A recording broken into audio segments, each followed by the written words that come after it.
વડોદરા શહેરના સેન્ટર ડેપોના in and out ડોરમેટરીમાં મહિનાથી રોકાયેલા એક આરોપી પાસે વડોદરા અમદાવાદ ક્રાઇમ બ્રાન્ચને 2 પિસ્તોલ, 65 કારતૂસ, 3 મેગેઝીન મળી આવ્યા હતા.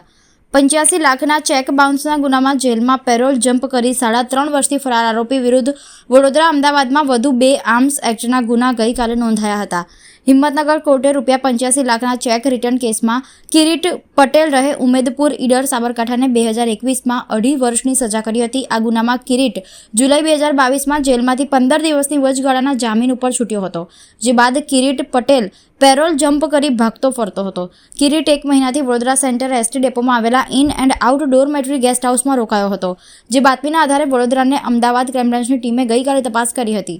વડોદરા ક્રાઇમ બ્રાન્ચના ડોરમેટરીના લોકરમાં છુપાવેલા બેગમાંથી દેશી મેગઝીન સાથેના દેશી પિસ્તોલ, 20 કારતૂસ, રોકડા ₹26,000, ફોન અને આધાર કાર્ડ સાથે કોલ ₹58,200નો મુદ્દામાલ કબજે કર્યો હતો, જે અંગે સયાજીગંજ પોલીસ મથકે કિરીટ પટેલ સામે આર્મ્સ એક્ટનો ગુનો નોંધાયો હતો.